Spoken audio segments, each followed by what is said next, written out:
साथियों, welcome back. आप सभी लोगों का बहुत बहुत स्वागत है मेरे यूट्यूब चैनल पर। चलिए एक बार फिर आपके सामने उपस्थित हूँ एक नए वीडियो के साथ। और आज मैं बात करूंगा इसमें जो वीडियो हम समान विज्ञान के अंदर भौतिकी का आपके लिए लेकर आ रहे थे, उसी से आगे मैं कंटिन्यू करूंगा। और पिछले वीडियो में मैंने भौतिकी के अंतर्गत गुरुत्व केंद्र के बारे में एक कॉन्सेप्ट दिया था आपको, जिसको आपको ध्यान रखना।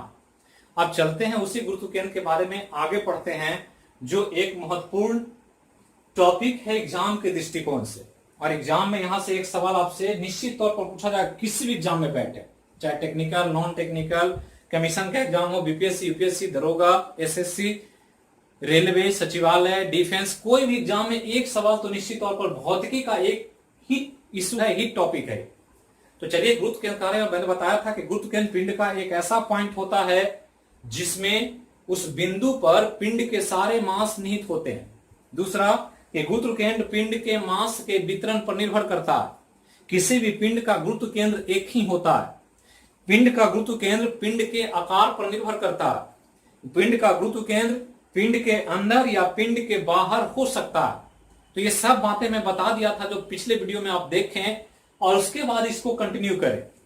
जो देख चुके हैं वो इसको देखें और इसको ध्यान रखें कि अब हम लोग उस गुरुत्व केंद्र को पहचानने का काम करेंगे कि किसी पिंड के बारे में दे दिया जाए और उसका शेप, आकार बताया जाए तो गुरुत्व केंद्र कहां है ये आपसे पूछा जाएगा।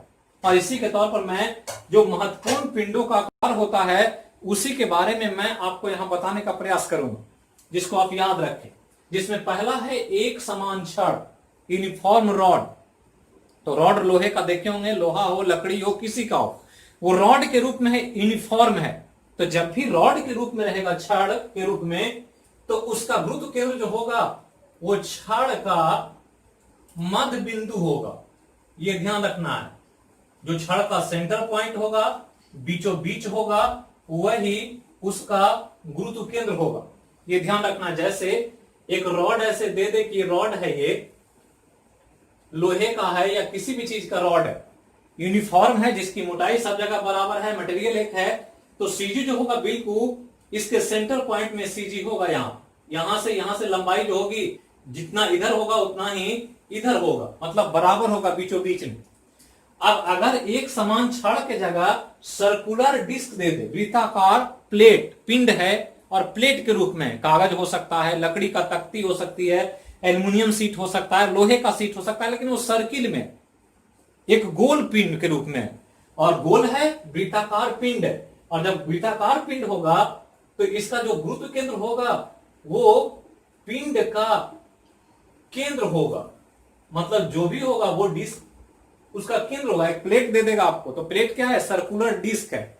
और सर्कुलर डिस्क का कहां होगा? तो पिंड का केंद्र होगा। मतलब अगर सर्किल के फॉर्म में ऐसे है कोई पिंड, ये सर्किल के रूप में आपको दिया गया है, तो गुरुत्व केंद्र होगा इसका सेंटर में होगा। वो जब भी होगा एकदम सेंटर पॉइंट में होगा।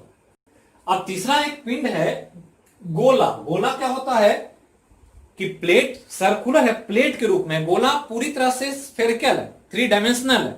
जैसे कि क्रिकेट गेंद है, गोला। जब दरोगा का फिजिकल देते होंगे तो लोहा का गोला दिया जाता है फेंकने के लिए। फुटबॉल एक गोला है, बैलून है गोल, और हवा भर दे तो वो भी एक गोला।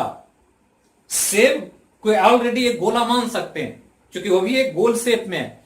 तो जो भी गोल है, एक पिंड गोलाकार में है तो उसको गोला कहते हैं। और गोला ठोस भी होता है, खोखला भी होता है। जैसे बैलून फुटबॉल है तो फुटबॉल में हवा भरा हुआ वो खोखला गोला, लेकिन क्रिकेट गेंद है तो क्रिकेट गेंद अंदर में ड्यूज गेंद जो होता है पूरा फिलअप रहता है, अंदर खाली नहीं होता, उसमें मटेरियल भरा रहता, तो वो ठोस गोला है। लोहे का गोला ठोस गोला है। कांच का जो गोली खेलते हैं लोग, कंचा खेलते हैं, वो भी ठोस गोला है। तो ऐसा कोई भी गोला दे दे, ठोस हो या खोखला गोला हो, और इसका गुरुत्व केंद्र पूछे तो हमेशा आपको याद रखना है कि गुरुत्व केंद्र जो होगा, ठोस हो या खोखला हो, वो गोला का केंद्र में निहित होगा। ये ध्यान रखना, जब भी होगा तो उसके केंद्र में होगा। तो अगर ये सर्किल है तो सर्किल के रूप में, और अगर गोला है तो गोले के केंद्र के रूप में, चाहे वो ठोस हो चाहे वो खोखला हो। अब यहां बेलनाकार पिंड है। बेलन के बारे में अक्सर पूछेगा। सिलेंडर जैसे हम लोग गैस का सिलेंडर लेते हैं, घर में रोटी बेलने के लिए बेलन का प्रयोग होता है। तो बेलन क्या है? एक सिलिंड्रिकल शेप में बनाया गया पिंड है। तो बेलन नॉर्मली इस प्रकार का होता। तो ये एक बेलन है, और बेलन का एक मुख्य अक्ष होता है जो सेंटर पॉइंट बीचों बीच गुजरता है। तो इस सेंटर पॉइंट मुख्य अक्ष का जो बीचों बीच वाला भाग होगा मुख्य अक्ष का, वही इसका सीजी होगा बेलन का। तो अक्सर याद रखना है, बेलन का बेलनाकार अगर कोई भी पिंड है और उसका गुरुत्व पूछ दे तो आप कहेंगे बेलन के मुख्य अक्ष का जो प्रिंसिपल एक्सिस है, मुख्य अक्ष का मध्य बिंदु में उसका गुरुत्व केंद्र होगा, ये ध्यान रखना। जबकि एक बहुत इंपॉर्टेंट एग्जांपल हमने दिया यहां शंकु के रूप में। शंकु कोण कहते हैं इसको, कीप जैसे होता है तेल को डालने के लिए कीप का इस्तेमाल करते हैं, वो भी शंकु है। आइसक्रीम खाते हैं तो सॉफ्टी जो देता है जिसमें आइसक्रीम भर कर देता है वो भी शंकु है। लेकिन शंकु दो तरह का है, ठोस भी है और खोखला भी है। जब खाली सॉफ्टी है तो वो खोखला शंकु है, और उसमें आइसक्रीम भर देंगे तो आइसक्रीम जब भर जाएगा तो वो ठोस शंकु हो जाएगा। तो शंकु का दो तरह के शंकु की बात आती है। तो शंकु को जब भी रखते हैं तो आधार पर रखते हैं, ये आधार पर रखा हुआ एक शंकु है और ये दो शंकु है, इसको ध्यान रखना। तो दो शंकु और ये इसका अक्ष है। तो शंकु है, इसको मान लेते हैं खोखला है ये, तो खोखला है ये, और ये ठोस है। ठोस का मतलब इसमें कुछ भरा हुआ है। भरा हुआ मतलब आइसक्रीम फिलअप कर दिया गया सॉफ्टी में।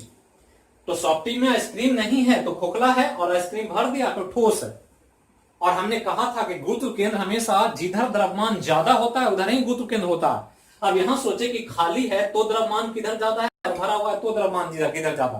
तो देखो इधर भर जाएगा तो द्रव्यमान नीचे में ज्यादा बढ़ जाएगा, और जब ज्यादा बढ़ेगा तो यहां सीजी नीचे होगा और यहां सीजी थोड़ा सा इससे ऊपर होगा जो खाली है। तो जब ऊपर होगा तो इसकी ऊंचाई जो होगी वो h/3 हाइट पर होगा, ये ध्यान रखना है खोखला वाला।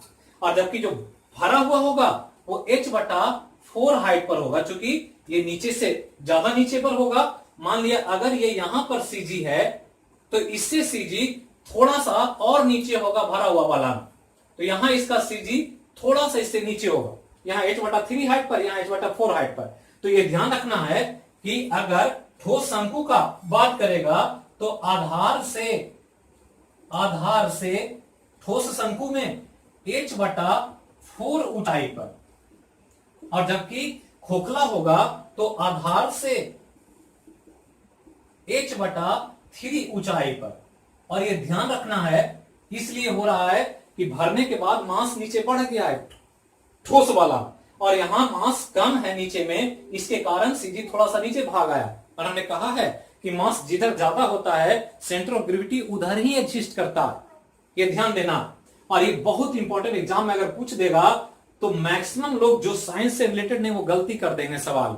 और ये एग्जाम में जब बता रहा हूं यहां से एक सवाल तो निश्चित पूछा जाएगा आपसे। अब यहां एक है वृत्ताकार वलय, रिंग कहते हैं इसको, रिंग समझते होंगे, अंगूठी समझ लें, साइकिल का रिम समझ लें, साइकिल का पहिया समझ लें, टायर समझ लें, सब एग्जाम्पल में पूछा जाता है। पूछ देता है कि साइकिल के रिम का गुरुत्व केंद्र कहां होता है, आप अंगूठी पहनते हैं उसका गुरुत्व केंद्र कहां होगा, महिलाएं चूड़ी पहनती है उसका गुरुत्व केंद्र कहां होगा। तो ये अक्सर पूछा जाएगा एग्जाम। तो कोई भी क्या है, वलय है, वलय को रिंग कहते हैं। रिंग मतलब चारों तरफ से पट्टी है लेकिन बीच में कुछ नहीं है, खाली है। तो चूड़ी भी एक रिंग है, अंगूठी पहनते हैं वो एक रिंग है, साइकिल का टायर जो है वो एक रिंग है, साइकिल का पहिया एक रिंग है, रिंग उसका रिंग है। तो सब रिंग है। और रिंग जब भी होगा तो ये जब भी रिंग का शेप दे दे तो याद रखना है कि इसका गुरुत्व केंद्र जो होगा वो वलय के केंद्र में होगा। और यही हमने बताया था आपको कि गुरुत्व केंद्र पिंड पर भी होता है, पिंड के बाहर भी होता है। रिंग का मतलब आप क्या समझ रहे हैं कि ऐसे एक चूड़ी है, एक महिला कांच की चूड़ी पहनी हुई है, ये गोल रिंग है, बीच में तो खाली है, ये हवा है, यहां तो कुछ है नहीं, कांच यहां किनारे किनारे। लेकिन इसका गुरुत्व केंद्र जब पूछेगा तो गुरुत्व केंद्र इसका क्या होगा, बीच में होगा, जो बीच में क्या है, हवा है। और इसी के चलते ध्यान रखना है कि गुरुत्व केंद्र जब भी होता है तो रिंग के केंद्र में होता है। अब यहां के बाद ये दोनों बहुत इंपॉर्टेंट एग्जाम्पल है, एक त्रिभुजाकार पिंड और यहां समानांतर चतुर्भुज आयत वर्ग। जैसे त्रिभुजाकार पिंड दे दे तो त्रिभुजाकार पिंड जब देता है तो एक त्रिभुज ऐसे लेंगे तो त्रिभुज का पूछ देगा कि गुरुत्व केंद्र कहां होगा। तो त्रिभुज का गुरुत्व केंद्र माध्यिका के कटान बिंदु पर होता है। तो माध्यिका का कटान बिंदु कैसे निकालेंगे, यहां से ऐसे खींचें, यहां से ऐसे खींचें और यहां से ऐसे खींच दें तो ये काटा एक दूसरे को, ये मीडियन है। और मीडियन तीनों जहां पर कटेगा वहीं उसका सीजी होगा। तो त्रिभुज का जब भी होगा तो माध्यिका के कटान बिंदु पर होगा। 3 माध्यिका है तो तीनों माध्यिका जहां एक दूसरे को काट देगा वही उसका सीजी होगा। तो लिखेंगे त्रिभुज कोई भी होगा तो त्रिभुजाकार पिंड का कहां होगा, तो माध्यिका के कटान बिंदु पर, जहां पर एक दूसरे को वो काटेगी वहीं पर ये सेंटर ऑफ ग्रेविटी पाया जाएगा त्रिभुज का। लेकिन अगर समानांतर चतुर्भुज पूछ ले, पैरेललोग्राम, आयत, वर्ग, तो पैरेललोग्राम, आयत, वर्ग आप लोग पढ़ते होंगे ज्योमेट्री में। ये एक पैरेललोग्राम है, ये एक वर्ग है और ये एक आयत है। ये रेक्टेंगल है, स्क्वायर है, ये पैरेललोग्राम, ये समानांतर चतुर्भुज, ये वर्ग और ये आयत। और ये तीनों का एक ही होगा। तीनों का एक क्या होगा, तो ऐसे अगर खींचा जाए तो ऐसे ये कटिंग करेगा, तो ये इसका सीजी है। अगर इसको खींचा जाए ऐसे तो यहां कटिंग करेगा, तो ये इसका सीजी है। इसको खींचा जाए तो यहां कटिंग करेगा, तो ये इसका सीजी है। तो है क्या ये, तो ये डायगोनल है। डायगोनल मतलब विकर्ण होता। तो आयत दे दे, वर्ग दे दे, समानांतर चतुर्भुज दे दे, तीनों में से कोई भी दे दे और पूछ दे उसका गुरुत्व केंद्र कहां होता है, तो आंसर करेंगे कि गुरुत्व केंद्र जो होता है वो विकर्णों के कटान बिंदु पर होता है। तो विकर्णों के कटान बिंदु पर, जहां पर एक दूसरे को विकर्ण काटता है वहीं पर सीजी का स्थान होता। तो यही बहुत इंपॉर्टेंट आपके लिए एग्जाम में, इसमें से कोई ना कोई पूछता रहता ऑब्जेक्टिव में। सीधा पूछ देगा पिंड का नाम और गुरुत्व केंद्र पूछेगा। निकालने के लिए नहीं कहेगा कि निकाल के बताएं कहां, ये पूछेगा कि कहां होता है, सीधा बताएं। क्योंकि हमारे सिलेबस में जनरल साइंस में निकालने के लिए नहीं देता। लेकिन एक और हम बता देते हैं कि अगर ये पूछ दे कि हमारे शरीर का गुरुत्व केंद्र कहां होता है, एक मानव है और हमारा गुरुत्व केंद्र, हमारा भी बॉडी है, हमारे बॉडी में भी मास है, और हमने कहा जहां मास होता है वहां गुरुत्व केंद्र तो होता है, बिना गुरुत्व केंद्र, बिना मास का गुरुत्व केंद्र होगा ही नहीं, और जहां मास वहां गुरुत्व केंद्र होगा। और अक्सर पूछता है कि मानव का गुरुत्व केंद्र कहां होता, तो गुरुत्व केंद्र मानव का जब पूछ देगा तो मानव का गुरुत्व केंद्र कहां होगा, तो मानव के नाभि में होगा। ये ध्यान रखना है, ये पूछता है एग्जाम में। एक मनुष्य का गुरुत्व केंद्र कहां होता है, तो उसके नाभि में होता। इसलिए नाभि एक बहुत ही इंपॉर्टेंट पॉइंट है, बहुत इंपॉर्टेंट ऑर्गन है, जीवन उससे चलता है। नाभि से ही बच्चे का जीवन का क्रिएशन होता है। वही नाभि मां के गर्भ से जुड़ा रहता है और बच्चे का पोषण करता है। तो नाभि सेंटर पॉइंट है जहां पर पूरे मानव के शरीर का मास कंसंट्रेटेड होता है। तो इतना चीज पहले तो आप ध्यान रखेंगे, गुरुत्व केंद्र कहां है, किस पिंड का कैसे समझते हैं, इसमें से कोई ना कोई आपसे एग्जाम में जरूर पूछा जाएगा। अब यहां के बाद जो गुरुत्व केंद्र से संबंधित जो सबसे महत्वपूर्ण तथ्य है उसको समझने का प्रयास करना। और समझना क्या है तो उसको मैं यहां पर इंट्रोड्यूस कर देता हूं, फिर मैं आपको इसके बाद के वीडियो में उसको मैं डिटेल डिस्क्राइब करूंगा।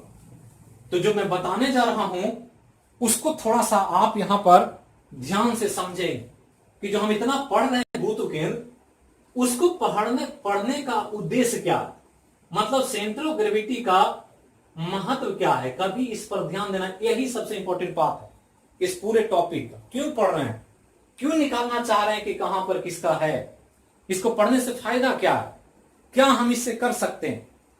तो इससे फायदा यह है कि जितना भी आप किसी पिंड का निर्माण करते हैं तो उसका संतुलन जो होता है, इक्विलिब्रियम, इसी सीजी पर मेंटेन होता है। मतलब इसका सबसे महत्वपूर्ण काम है इक्विलिब्रियम को मेंटेन करना।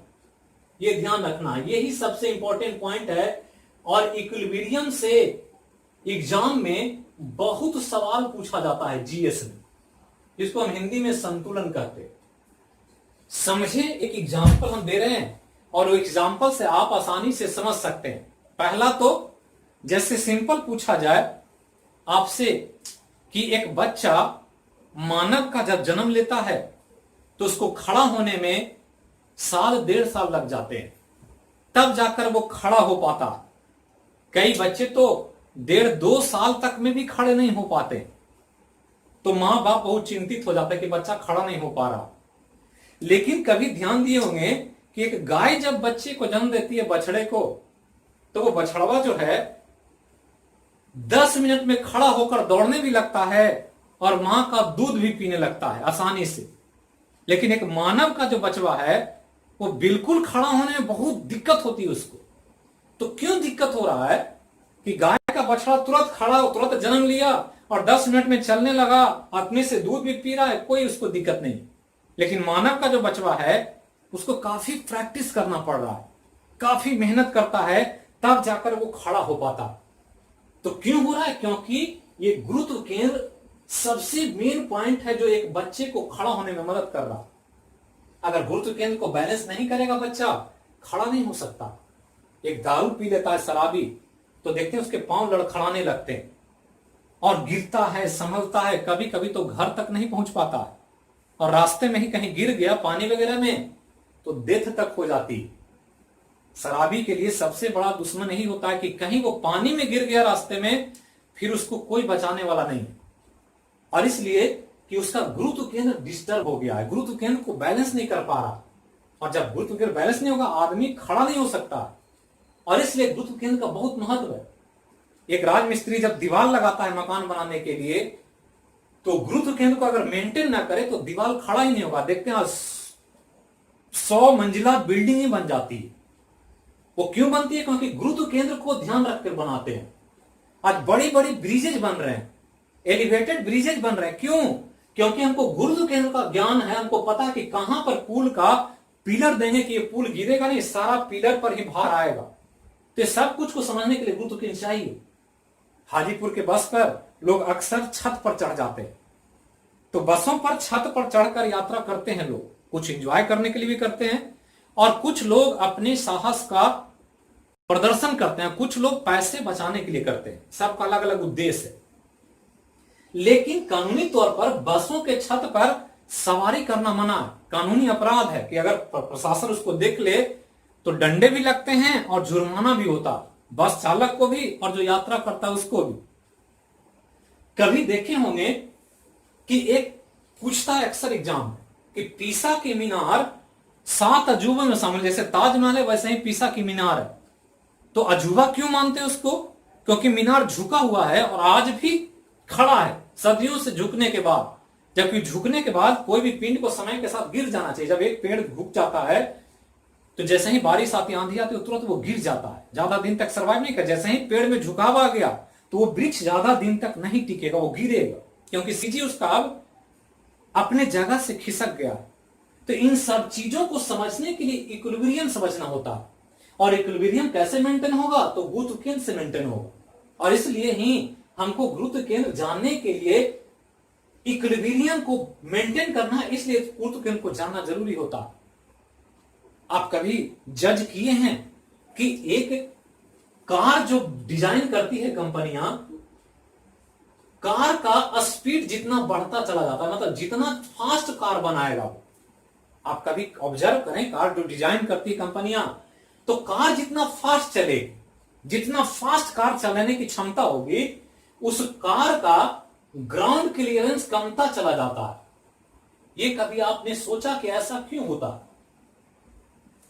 जितना तेज चलेगा कार, वो कार का जो ग्राउंड क्लियरेंस, कार ऐसे है, मान लिया आप एक कार डिजाइन कर रहे हैं, ऐसे ये कार आपने डिजाइन किया इस प्रकार से, तो देखे होंगे कि जो कार का ग्राउंड क्लियरेंस, मतलब जो सट कर कार बनाई जाएगी, सड़क से जिसका बॉडी ज्यादा सटा होगा उसका स्पीड बहुत ज्यादा होगा।